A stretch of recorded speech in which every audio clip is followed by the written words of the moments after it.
Yes.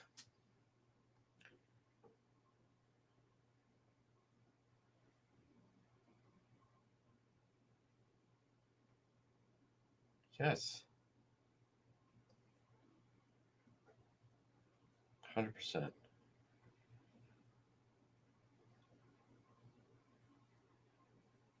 Oh, I like that. All right, here we go, folks. Rainy. What day is it? Thursday. Thursday. Wow. All right, that one didn't work out. Matt Gaetz is out. DeSantis may make him a senator. There's Danielle. Great job. Pete Hegseth may not make it.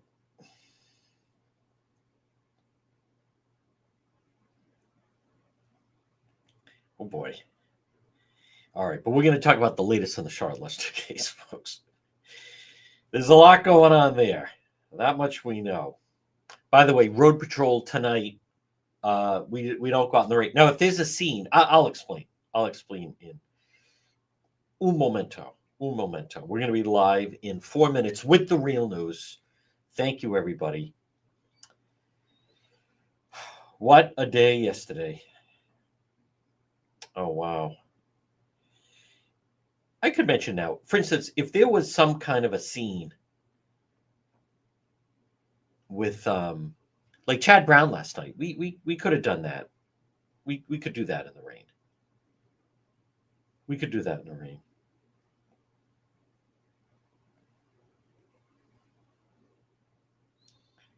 All right, we're live in just a moment. Here we go. While Matt Gaetz is out. That'd be interesting. So Marco Rubio, he's open. Maybe that's the deal. They're going to make him a senator. Well, we're going to talk the latest. We are live with the real news. And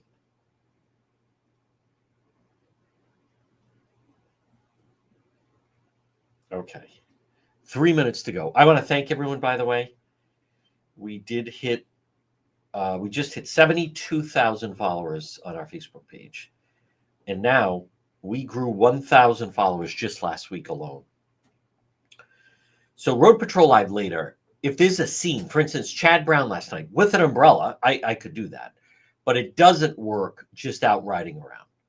But it doesn't mean I'll still be live. Probably at 7 tonight. And we'll do what we used to do, which was just one after dark. Me in my set room where then we're chatting. It's a nice chance to chat with everybody. That'll be later tonight. Hey, but this rain is going to clear out, so we're good to go for Friday, Saturday. So good afternoon, everybody. What a period of 24 hours. And we have a special guest coming up. Former Providence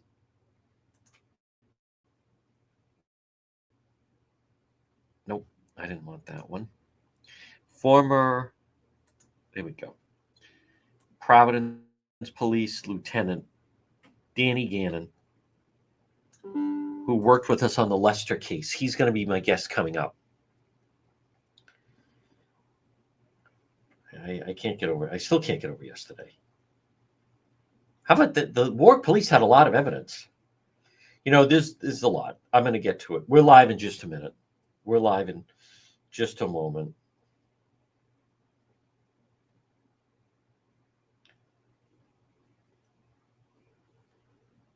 Un momento.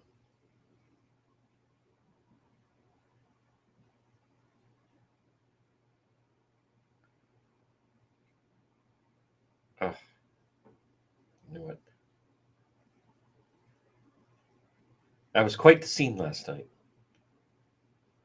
Was I tired? Yes, I was tired. It was a long day. That was a long one. Worth it, though. Worth it. All right. We were just waiting for JR to get... And there it is, folks, at 106. Good afternoon. This is the real news. Now, right now, as we speak, we are on AM 1380 and 99.9 FM. And I want to thank I got a nice note from Jeff Gamach yesterday, the great Jeff Gamach, JR. Jeff Gamach sent an interesting note, which was, wow, you were really dancing with the devil. We were. You know, I was even at one asking myself, would I have done all that if I had known all the gory details of what had happened? I think so. I'd like to think so. But anyhow, and also JR, and one of the reasons I want to just start off to thank the radio station WNRI who carries my program. And now, folks, admittedly, I'm not an employee of them. We have a business arrangement that they carry my program. And I'm thrilled about it. And I think it's worked out very well. And the station just celebrated its 70th anniversary. But I want all of you to know that what we worked on the last 30 months with the Charlotte Lester investigation, because that's how long it was. I mean, we started on that the week of May 16th. I initially, when police put out the missing person, I was actually on Warwick Avenue because remember that nutcase had robbed the bank right there near where Carol filmed near the liquor store, right near Church Avenue. I received an email from Warwick Police, and they had the photo of Charlotte Lester, her dog, the red truck, and then I went over to, it said she was last seen at Staples Avenue, and I went over there that Saturday afternoon, I went over there, and that was May 21st, and the entire house and property was blocked off as a crime scene with police there, and at that time they were in the house, and we've since learned that they found blood everywhere. I knew they found blood on the wall, but I didn't know they found it on the ceiling. They found it on the bedboards. They found the shirt with blood. I didn't know all of that. We know then it was either that day or the Sunday when then they drained the septic tank. I remember that. But then that really kicked off. And then I was there that Monday morning, and that's the first time I met one of his brothers. Then that Monday afternoon, we were at Kent Hospital where they found the truck. But I want to just quickly, there's several things I'm going to say, but I want to thank, I'm telling you right now, I mean, the 30 months of working on that case, and then yesterday seeing him in court, it was pretty surreal. And then we've learned a lot. I'm not sure all those court documents were supposed to get out, but nonetheless, they did. And the police had so much information. But I do want to thank the crew at WNRI, because I'm telling you right now, I already know the answer to this. If I was down the dial, folks, the only way I could do what I did with that case, and this is so important for you to understand that, is by being independent media. That's what I am.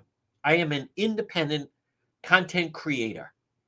If I know for a fact that if I had still been working down the dial, W. McKeown, all it would have taken was one phone call from that neighbor next door, that goon, Jerry Gladys Kravitz, who yesterday they're still defending him. All it would have taken was one phone call from that neighbor or from someone with the Perkins family or the attorney, maybe Mark Perkins himself, or take one phone call to WPRO. They would have called me in and said, all right, you're no more on that story. I know for a fact that would have happened, let alone then when I got arrested for the trespassing.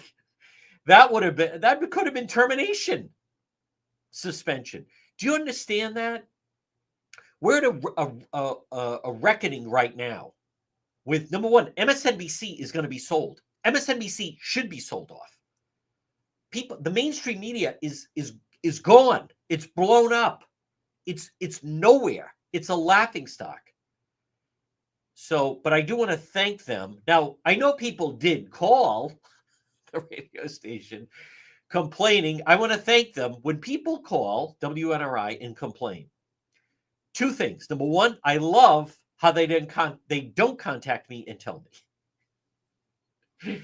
I love that because I have no interest in hearing it. Number two, they inform them, well, you should contact him yourself because technically he doesn't work for us. And I don't. So I don't know. I don't think I could ever actually like this. Maybe there's someone out there. I don't think I could ever work for anyone again because they wouldn't let me do. I know for a fact. PRO, we need to see you after the show. All right, you're off that story. We're gonna call from the neighbor. Said you were there. You're harassing this guy, Mark Perkins. We're gonna get in trouble. We could lose, the BS. We could lose the license in a blink of an eye. No, can't do that. Forget about it. At night, all the people that complain that I'm there. Last night, Chad Brown filming, phone call. All right, you can't do that. It becomes a list of things you can't do. But anyhow, so I do want to point that out. Number one, I also want to mention the big story right now is Matt Gaetz has withdrawn his nomination. Maybe Governor DeSantis is going to appoint him to fill out the Senate term of Marco Rubio. It sure sounds like that could happen. And then, hey, he'll decide what he's going to decide. So, but I want to focus on the Charlotte Lester case. Now, folks, former Lieutenant of Providence Police, Danny Gannon, is going to join me coming up. I was happy with our coverage, and I want you to know we didn't do it haphazardly. I learned a lot by doing that. One of the reasons I love, and by the way, the Charlotte Lester case kind of launched us into Road Patrol Live. Like, many times when you're trying a new concept, you don't just arrive there. It's you follow it out. Like, this worked, this didn't work, this worked, that didn't work. But this is so important to me. I want to point out, now I interviewed her yesterday, and her name is Kathy Wilson. And I trust her implicitly. I met her Memorial Day weekend of 2022, and she's been the advocate for the Lester family. She's the type of person. I mean, everything dependable, reliable. When she says something, it means something. I love Kathy Wilson. And my point is, what you need to understand is every family in a situation like that, you need an advocate like her, Kathy Wilson, who deals with the police, who coordinates information, deals with people like me, deals with the private investigator, deals with the press, deals with searches, deals with keeping everybody up to speed, set up the page, help us find Charlotte Lester. So I really want to point that out. And I think I think the world of her. She's one of those people, when she contacts me and says, I need to talk to you, can you talk? It's automatic. It's a yes. So I want to point that out. I also, you hear us mention Ed Pelletier, the private investigator. The guy is amazing. There's so much information. Like you'd hear rumor about things, but until the charging document yesterday that the police, I don't know if they meant to release it, but they did release, that you don't know if in fact it's real. But the more we've learned about it, it is somewhat, there was a lot of evidence there with the Lester case. There was. And from, there's so much of this that is interesting, that when he went into the Cumberland Farms, creature of habit, that Tuesday morning, right? So he set her up. He invited her, come over to my house, because she was with that guy, Wayne. She went up there and boom. It's gruesome to read that Charlotte was beaten to death. Mark Perkins, when he went into the Cumberland Farms, he had bite marks on him. He had scratches. He had dried blood on his hands. He said to the clerk, oh, it was a bloodbath. We had the ultimate blowout last night. I think I killed her. Probably hung over and so forth. And then they have video in the Cumberland Farms. He's showing the clerk, see the guy, Wayne, that lived behind the Crow's Nest. I don't know if he still lives there. That's where she was, drinking, and he was furious. And then you see on the tape of Cumberland Farms, he's beating Charlotte. This is for Wayne. This is for Wayne. And punching. And I know that motion and the whole thing because I experienced it, but she obviously experienced it a lot worse. So what you should know also about the Charlotte Lester case, it's not the end of the case. You have my case. Now, by the way, we will produce, there's audio of him talking about that now keep in mind, he was losing his mind because he had taken life with Charlotte Lester, Mark Perkins. We have audio where he's talking to someone. Now, my case against him is in February. I'm liking my chances right about now, since he was just charged with first-degree murder and he's locked up. But he was telling someone, I'm not done with that guy. And he mentions me and says, I know he's out. I see him out the filming and everything. I'm not done with it. So, folks, and I've said many times when I've been out, sometimes people mean well. They just show up unannounced. I see a strange vehicle. I'm like, I've been like, is that him? Could be. I love these people. Some people, I've never met them before. They just pull up, headlights on you, get out. Oh, it's me, as if I should know who the hell it is. But anyhow, now we're gonna have Danny Gannon on in just a moment. But folks, there's more details. Here's the part. Charlotte fought to the bitter end. She was literally fighting for her life. She was biting him. She was scratching him. She was fighting for her life, and he killed her right there. And that neighbor next door, that Gladys Kravitz, that guy Jerry, who never called 911 when he attacked me in Ladybug, who these people, there's something wrong with them. And I had someone reach out to me. We should do something in front of the house to go after some of those neighbors. They were protecting a killer. But I do want to we're going to talk to Lieutenant Gannon in just a moment, former Lieutenant Gannon, in just a moment, simply because he said something that really he was right on the money with it. But folks, I want to remind you about AJ's Home Improvement. Call them today. Improve your home or business. AJ Home Improvement, 401-323-9252. Frame to finish basements, acoustical ceilings. If you have an unfinished basement or garage, they can fix it, or they can improve it, is what I meant. AJ Home Improvement. Look for them on Facebook. Free quote, 401-323-9252. Folks, as we were doing our coverage of the Lester case, and I learned a lot about police, obviously, and an investigation. I mean, it's one thing when you cover it, but then when you're really into it and evidence, we had the stuff about the mattress.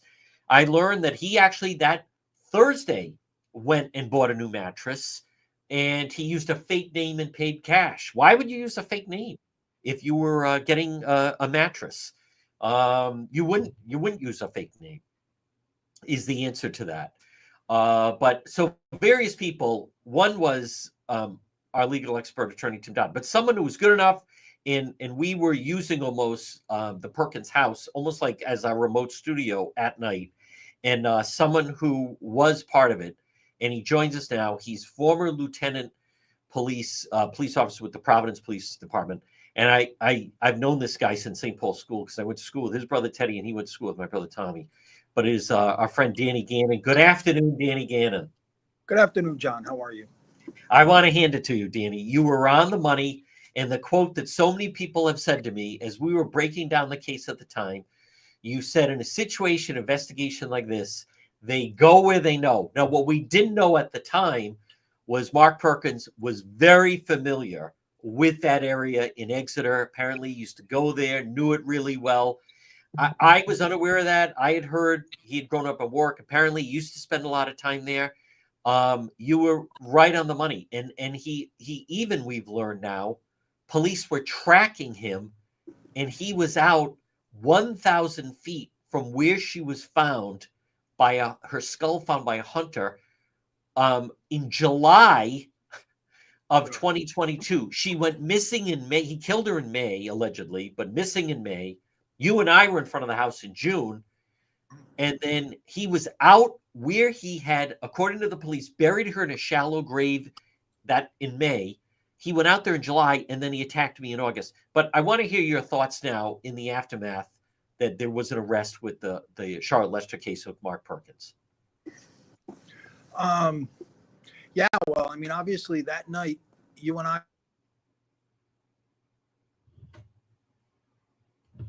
All right, now for some reason, Danny has frozen, and I'm not sure why. So Danny's okay. Go ahead. Oh, all right. He's gonna pop back, Danny. Pop back. It could be a Wi-Fi issue, but let's. All right, there you go. All right, Danny, pick it up right from the top when we were out there. Okay, so yeah, you and I were out there, and we were talking about it, and I was just telling you a few things that I had learned over the years through my work in Providence, and yeah, I mean, it always came back to you go where you know, and so that's usually what they do, unless you're a serial killer moving across the country, but this wasn't that. So they go to an area they're familiar with, and because they, first of all, they know the area. Second of all, if they're seen in the area, they have a reason for being there, usually. You know, whether somebody owns the land they know, or there's a nature trail, or whatever it might be. But they always have some type of response to why are you here? And so that's why they go to an area that they're familiar with. If they go somewhere they're not familiar with, they don't know what to say if somebody confronts them, right? So we're looking around Warwick because we thought Warwick was where he was from and the area he knew well, but apparently it wasn't. Now, Danny, what is it also? We've also learned with the police document, when the detectives went to his house that Friday, he had swollen hands, and they said he seemed unaffected that she was missing. He said he didn't know where she was, even though he had been in a relationship with her. Take us through, what's your reaction to that? The detectives, first thing they notice, his hands are swollen. That's a red flag, especially when you're looking at a situation such as this. And I heard you also mention in the Cumberland Farms conversation. And so those things, I mean, it's like a recipe. You put them all together in a pot, you mix them up, and you got a suspect for a homicide. So I'm sure they were focused on the right person from the get-go. But obviously you have to look everywhere. Everyone's a suspect at the beginning, everyone. And then as you eliminate people and it'll lead you, it narrows the field down. And so obviously they had it narrowed down pretty well.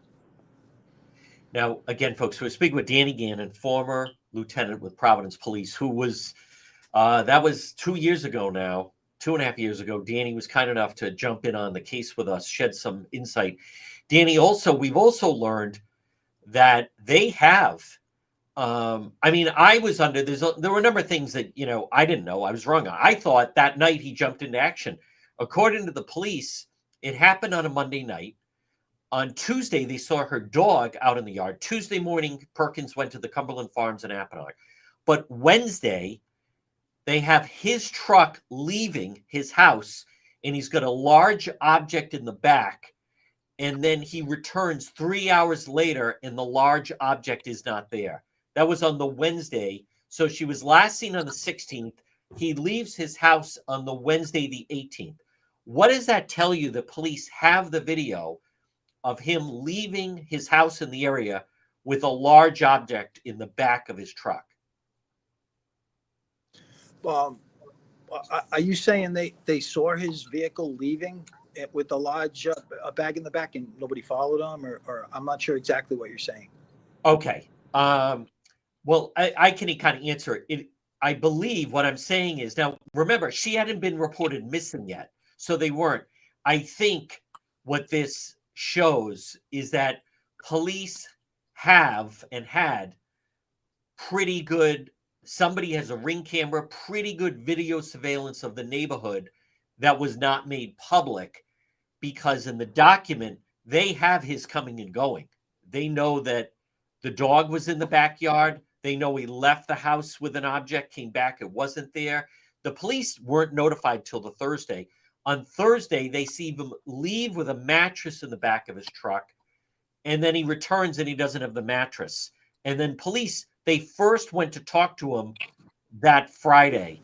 So my point is, you had mentioned there's so much that the police don't say, and to me, it sounds as though someone in that neighborhood, when police began to investigate, they have a pretty good indication of his comings and goings that week.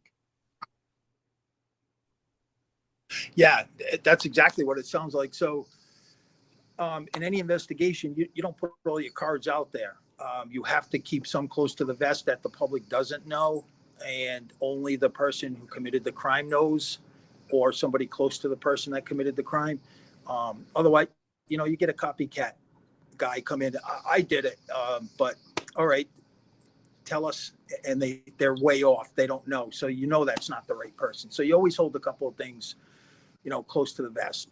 I wasn't aware of the Ring camera, but I don't know. I'm just saying. I mean, that's all. They say they have video. They never said that, but in the charging document that was presented yesterday, they have his. They said video. They have his coming and going that week. Now, we didn't know that at the time. I didn't learn that till yesterday. We wondered there must be somebody around there, but they have the timeline of her arriving at the house the Monday night. Then she's never seen again. They have the dog out in the yard on the Tuesday. And then Wednesday, Danny, here's the thing, there's several things that stand out. That means, so if we're to believe the police, and again, folks, these are all accusations with Mark Perkins and the Charlotte Lester case, but the killing, the murder happened Monday night. He had her in the house all day Tuesday. And then it wasn't until Wednesday that he then, decided, and that was the plan he came up with. Danny, I'm also surprised. I almost feel we gave him too much credit because people are thinking he lives around water. There's, as you know, there's water in Apponaug near the crow's nest and so forth.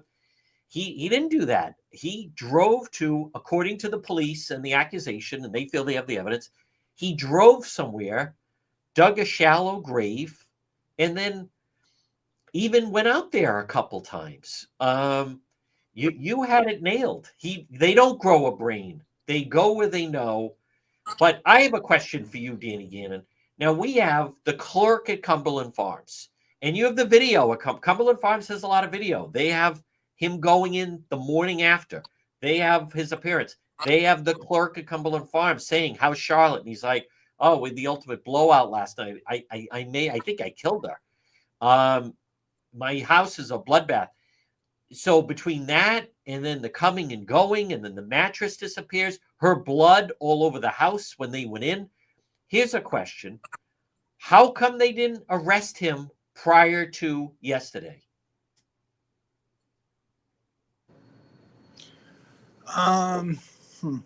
They probably wanted to tighten up their case. It's always good to have a body, and but with everything that they have, you put that together, that's the perfect storyline. I mean, you get it in bits and pieces, but when you put it together, it flows like a nice narrative, and that's exactly what they have. You know what's also interesting, and folks, it's Danny Gannon, former Providence police lieutenant. I'm not going to keep him, but Danny also in all these cases. I mean, you wonder motive, and there was this guy. So her final night alive, Charlotte Lester. It's Monday night, May 16th. So she went into the liquor store in Apponaug, and I went into the liquor store in Apponaug, and I talked to the clerks there, and they knew her, and they knew she would give gifts at Christmas time. She was such a steady customer. She was a wine drinker. But that Monday night, she went, and not only did she buy the wine for herself, she bought the type of beer, whatever the hell it is, that Mark Perkins drank. So she goes in, she buys the wine for herself. She buys the beer for him. They know him as well. He's a steady customer. He always gets whatever it is. It's something. It's not like a Bud Light. There's a certain brand of beer. But anyhow, so we learned that she was with this guy, Wayne, who lives by the crow's nest drinking. And then at 10 o'clock, he goes to bed because he's a quahogger. She goes up the hill to Staples. Now, according to the clerk at Cumberland Farms, and they have the video of it, he tells this to the clerk, that he's punching Charlotte Lester saying, "This is for Wayne. This is for Wayne." And they have a text message saying, "I know, honey, I know you're with Wayne, but why don't you come up and see me?" So, Danny, number one, it sounds like he lured her to the house. And number two, it sounds like motive, that it was jealousy of a love triangle. If he's punching Charlotte saying, "This is for Wayne," it sure sounds that they established a pretty good motive with that. Yeah, I mean, so they're going to bring witnesses in. I'm sure they took witness statements. They're gonna bring them all to the grand jury, I would assume. And again, it's going to put that storyline together for them, and they're going to couple that with evidence that they have. And it looks like they did a good job. I don't think they ever wavered from the investigation work. No. PD. They got a great team over there, and it doesn't get pushed, off somebody's desk. And I'm sure they stayed on this, and it came together. Thankfully for the hunter, the last piece they were missing was where she was. Danny, we also learned, we didn't know, that the police had put a GPS tracker on his truck. How does something like that come about? Is that they must have convinced, because I remember they had the truck. They must have. How do they get something like that? Well, you need a court order for that. So you would need an affidavit and a reason for it. there's other ways to track and follow. I'm sure they pinged phones and, things of that sort. But yeah, to put a tracker on that you're going to use as evidence, it's you'll need a court order. A judge signs off on it, and you need some probable cause for that as well. Do you have any doubt that the grand jury is going to come back with, that they're going to charge him with murder? Based on what I know now, no. Yeah. Danny, also, I just want to just stay on the tracker for a moment. They had him out where she was found in Exeter in July, but then they also had him out in that area in October. So you look at May is when it happened. So they were on the house until June 18th, Father's Day weekend. So that's when then they finally broke down and he went back into the house. So look at June, July, August, September, October. That's 5 months. So it sure sounds it's possible that the Warwick police, Perkins unknowingly, they were able to get a court-ordered GPS tracker on his truck 5 months afterwards. Is that, well, I mean, I don't want to get into the legal element, but have you heard of something like that?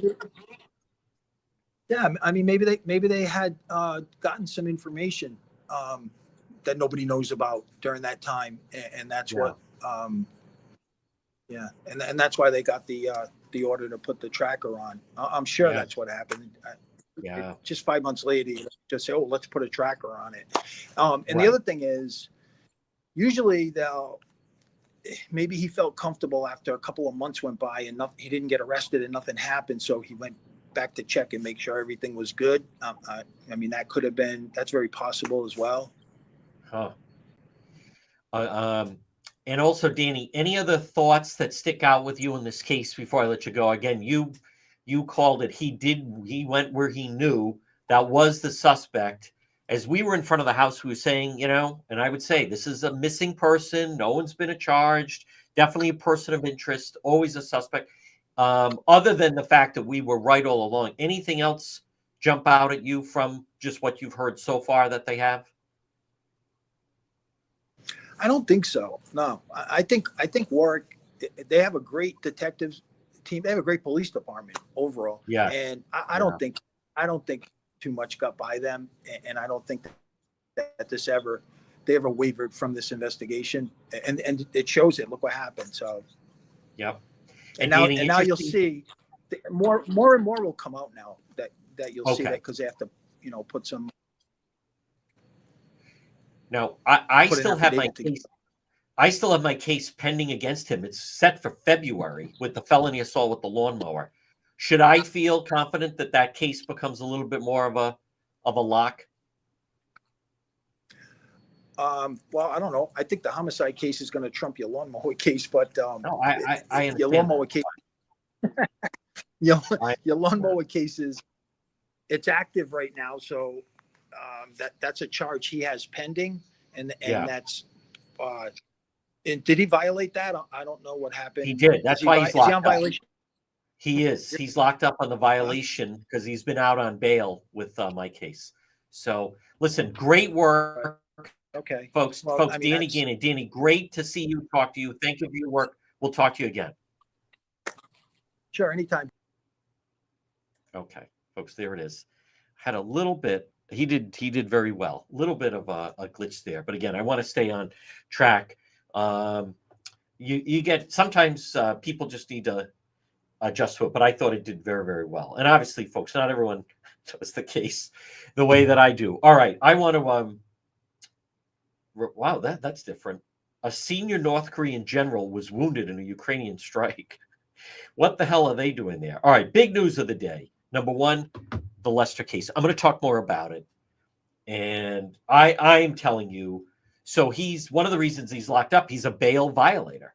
He has been out on bail, supposed to keep the peace because of the attack on me.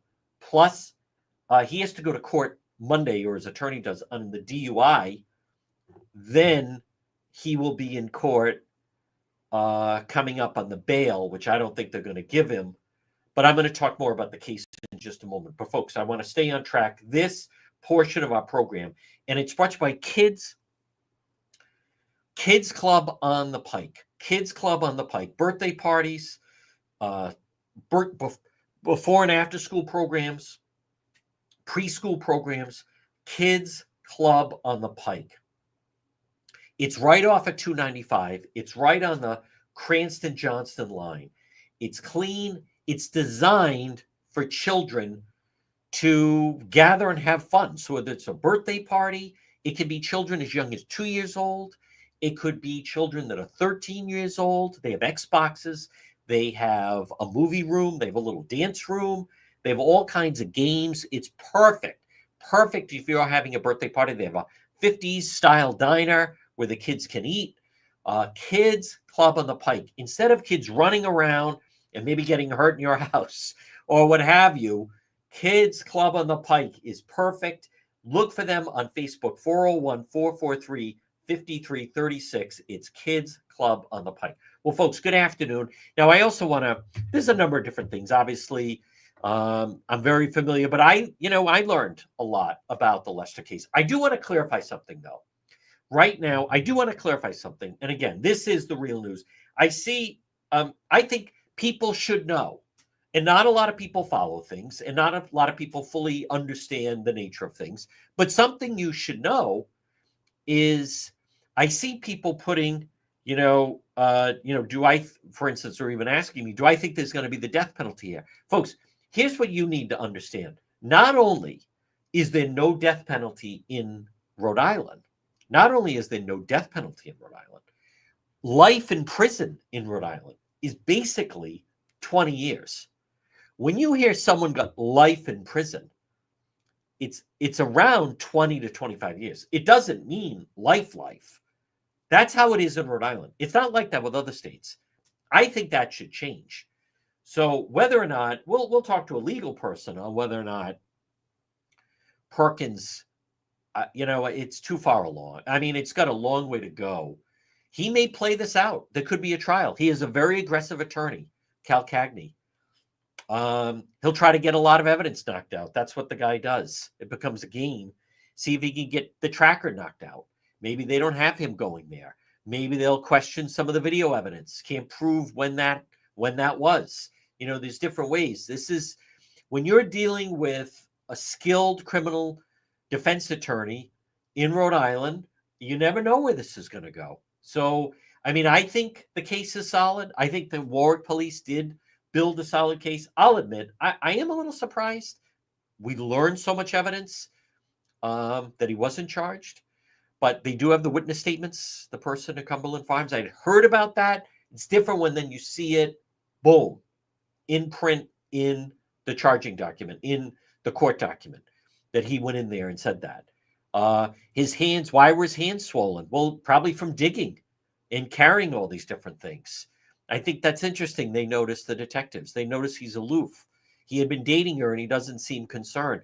You go back to when we interviewed Monica, who called him that Thursday and said, Charlotte's missing. And he said, oh, that's too bad. And didn't seem upset about it. And then they get the text messages where he's, oh, sweetheart, why don't you come over here? And then lured her into the house to take her life. The guy is a stone cold killer. And here's something else, folks, that shouldn't be lost on people. He's been loose. He's been free. He's been out there. Remove me from the equation. The guy was out a lot. He was out. He'd be out having breakfast places, drinking places. He wasn't just, I wonder about that. And that's why I also, it's going to dovetail in. I know a lot of people are upset, and they should be, that the mayor of Boston is fighting right now with Tom Homan and saying, well, we're not going to go along with detaining, and we're not going to work with ICE, and we're not going to cooperate.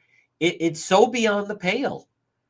It's so beyond the pale. And by the way, they're not as vocal yet the way the mayor of Boston has been, but McKee and Mayor Smiley have said the same thing. Now, Senator Sheldon Whitehouse opposed the Matt Gaetz nomination. Matt Gaetz has withdrawn his nomination. It sure sounds as though they're trying to give him a place to land. So it may already happen, but I'm hearing that he may get the Marco Rubio will become Secretary of State, and then normally the governor has an opportunity to appoint who would fill that term. So perhaps they're going to make him the senator to fill out the Rubio term, and then if he runs again and wins, I don't know, but that sounds like that. I wonder if you're Team Trump. They said to him, "Yeah, we'll try it. There's no guarantee you're going to get nominated," and he wasn't. Perhaps it could be possible we're going to learn more about who some of these individuals are with some of these accusations. And by the way, the same thing goes for Pete Hegseth. You got to know the media is looking to find the female that is involved with whatever happened with Pete Hegseth, who I initially thought was a good choice, but now you have to wait. Does he really want to go through that? And now he was kind of floating along as the host, weekend host on Fox and Friends, and now suddenly he has this. But I'm looking at ICE Boston arrested a Colombian national charged with the rape of a Massachusetts minor. Folks, like if you're Governor McKee and you're mayor, and by the way, Massachusetts Governor Maura Healey and Boston Mayor Michelle Wu and Providence Mayor Brett Smiley, what is your response to this? What is your response that they're arresting illegals that they want to detain for raping children? In this one is in Massachusetts. We've had it in Rhode Island, and they keep saying, "Well, we're not going to cooperate." Whose side are you on? These are dangerous criminals that they shouldn't be in the country. Absolutely should not be in the country. Anyone else who's here needs to go through a process. We have a right to know who's here. We have a right to have them pay taxes. All these people in Providence, all these people in Rhode Island that Governor McKee says, "Oh no, we're going to protect them." Well, they're not paying taxes, and they're using our services. They drink our water. They use the public schools. They use the emergency rooms, like walk-in free clinics. They clog up the roads. They use a lot of different things that they're not fully, that we pay for. I know you get a water bill and so forth, but my point is they're not paying local taxes. They're not paying state taxes. But like, why should we have to shoulder that burden? I don't understand. I want to touch on the Lester case, though. Again, folks, this portion of our program is brought to you by Watson Materials, largest selection of landscape materials in Rhode Island. It's Watson Materials, the most complete selection of landscape materials in Rhode Island, whether it's landscape lighting, pavers, retaining walls, natural stone, cobblestone, decorative stone. Watson Materials. Call them, request a quote, 401-885-0600, 401-885-0600 for Watson Materials. Well, folks, at 1:44, I do want to, again, the Charlotte Lester case, I believe we've entered a new phase of it. I believe it's actually not over. And the closure will come with the conviction.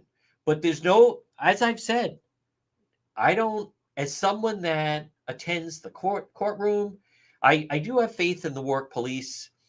It's more gruesome than we thought. There was a lot of different speculation. He's not as sophisticated as we thought. We were searching around the water. You live near the water. There was speculation. Why didn't he just put her in the water and say, "Oh, I don't know what happened. She went for a walk and didn't come back." And then they would have maybe felt that she had drowned, or he had access to a canoe. Or there's boats down right near in Apponaug at the Crow's Nest. And late at night, I don't want to but there were thoughts like weigh her down. Could have been, I don't know what happened to her. Not everybody, he is who he is. He is, it sure sounds like a stone cold killer. There was speculation, maybe it was an accident. Did she fall downstairs? They were arguing. She fell downstairs. He hit her and she tumbled downstairs, and then he panicked and then brought her out to some water, and they do that like Scott Peterson. That did not happen. No, it sounds like he couldn't let's just say someone did I'll just play this out. Hear me out. Let's just say she had fallen. They were arguing. He pushed her. She fell down some stairs, banged her head.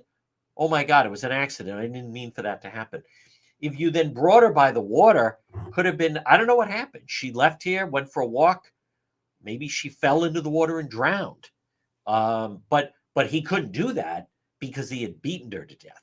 What I feel terrible for the family is they had to read what a gruesome death Charlotte Lester experienced, worse than we thought.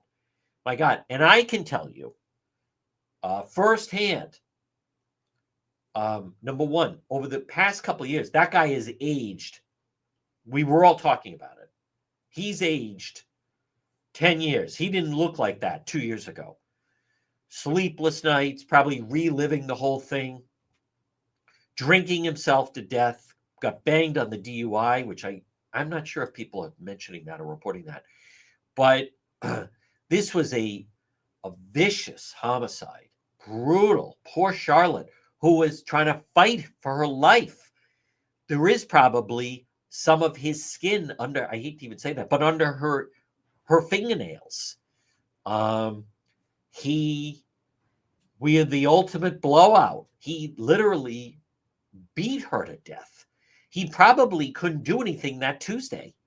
His hands were swollen from beating her. He probably couldn't move the body because he was exhausted. Who knows?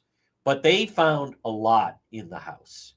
I still find it really interesting that the work police, in July, they had a GPS tracker on his truck and they tracked him out to where she was found. I admit, I don't understand why. If we had known that, I could have had 100 people out there searching the area. We would have found her in July of 2022. I don't know what happened with that. I don't know what happened. I think we would have. We didn't know that there was a tracker on his GPS. So apparently they tracked him out to the spot in Exeter in July of 2022. She went missing in May of 2022. And then he went back there in October. So they still had the GPS tracker on his car or truck, excuse me, that he didn't know because they had his truck for a while. There's some element, I'm not sure about the timeline that's being reported. The truck was found at Kent Hospital that Monday. I remember because Monday morning, I was over at that house, and that was the first time I met one of the brothers, and we were live. And then that Monday afternoon is when the truck was found at Kent Hospital. And so it started that weekend. So I'll have to double check. I think the media is misreporting some things. There's a lot of dates floating around. And even the police yesterday, she wasn't reported missing on the 16th of Monday. She wasn't reported missing to the Thursday. I find it interesting. If someone had said, hey, where is she? That Tuesday, she was still at the house. He didn't move her till Wednesday. I don't understand how the dog got to Belmont Park on that Wednesday. The dog was spotted in the backyard that Tuesday. So there's something odd. I can tell you that no good neighbor, Kravitz, those people live next door. Somebody's got a camera because police say that the dog was in the backyard. Chloe, the dog, was in his backyard that Tuesday. And then he went to the Cumberland Farms.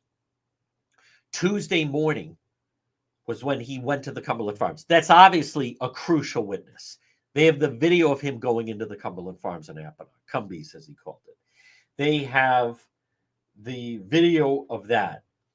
They have where he looks, I'm sure, like hell. He has blood on him, dried blood on his hands. He's describing for the clerk what happened. The motive was what? Well, we weren't sure exactly what the motive was. The motive was that guy, Wayne. The motive was that guy, Wayne. Where she was that night. And this nutcase finally freaked and then enticed her. It was a new relationship, Mark and Charlotte. It was a new relationship.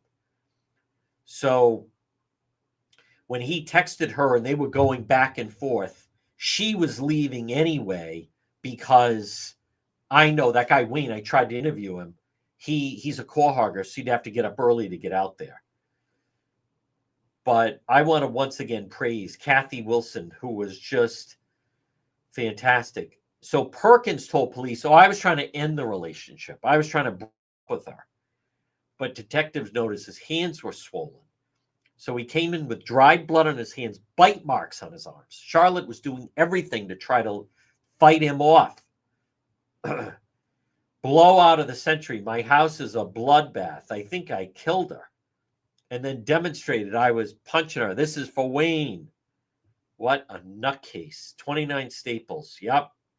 They found blood splatter in the bedroom, bought a new mattress. Folks, I'll answer the question. We broke the story about the mattress. Yes, we did. We broke the story about the blood in the house. Paid cash, used a fake name and address to get the mattress. Why would you do that? Why would you use a fake name? We know why.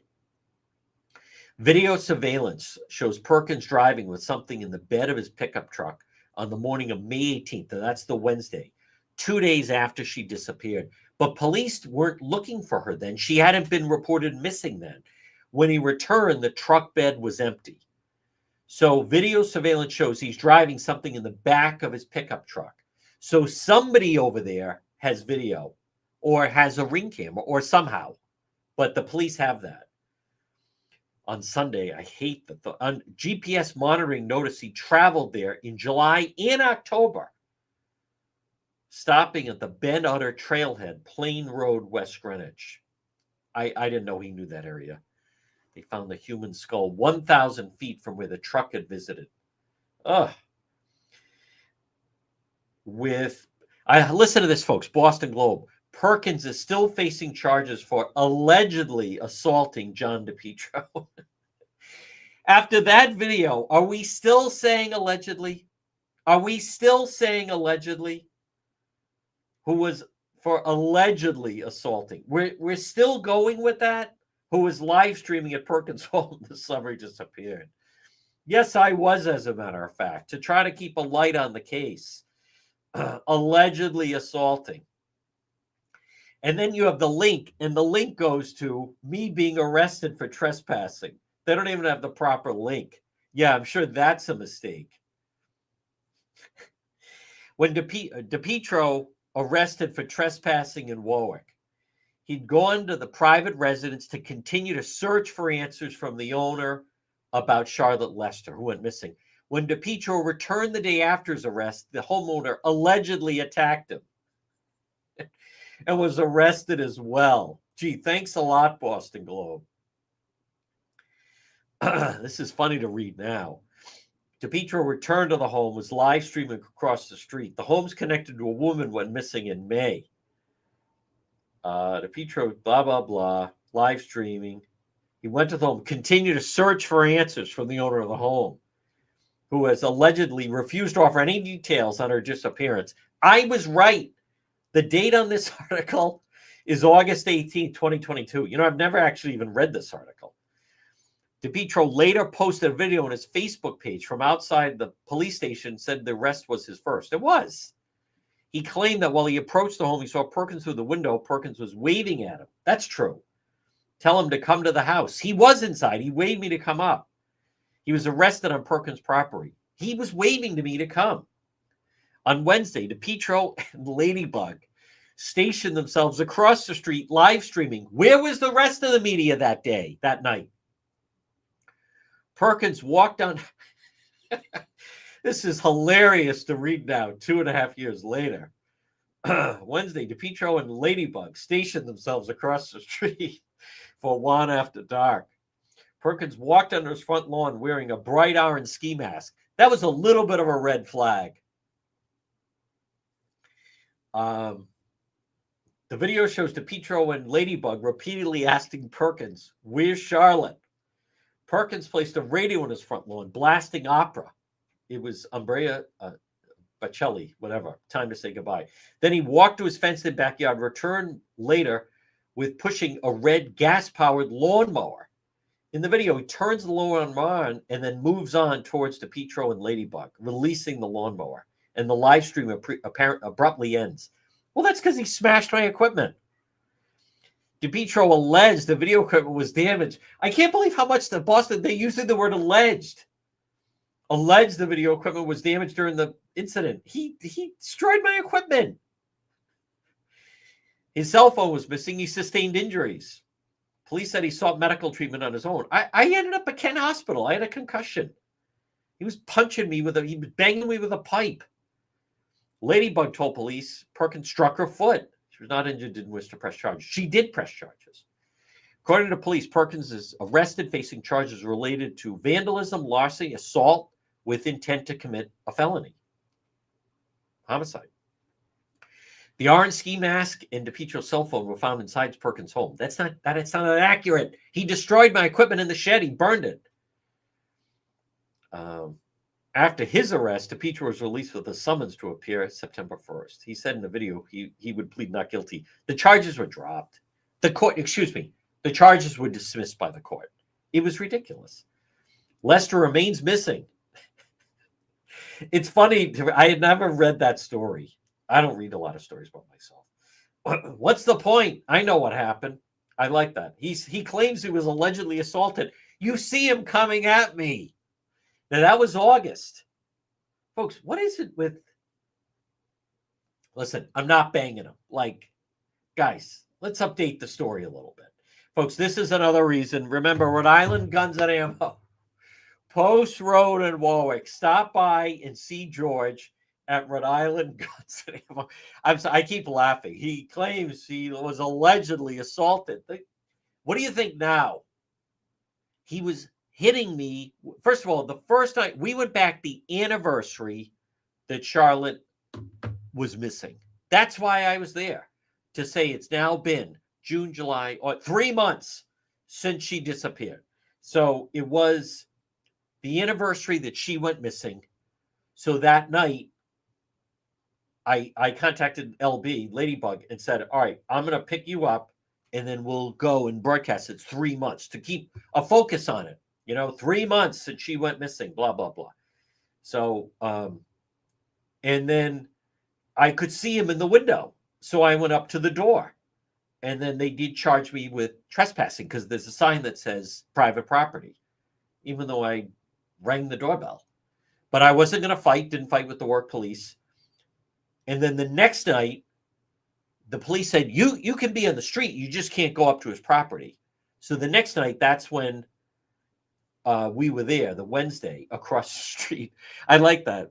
DePietro and Ladybug stationed themselves across the street and began one after dark. That is true. It's funny to me to read 2 years later. I was right, though, right? I mean, why don't they say, hey, in hindsight, he was right to do that. Let me just check. Yeah, the 16th was the Tuesday night. And then the 17th, we went back that Wednesday. All right, folks, Willowmore. Now, again, I'm not sure about the rain situation, but we're definitely going to do, I mean, we may do Road Patrol Live later. I don't know. We will be live later and more details about this. But right now, again, I want to thank everyone for tuning in. I want to thank my guest, former Lieutenant Danny Gannon. Stay tuned for on the radio, the 2 o'clock news, the big news. Matt Gaetz has pulled his trying to be the Attorney General. We'll be back later, live streaming. Thank you, everybody.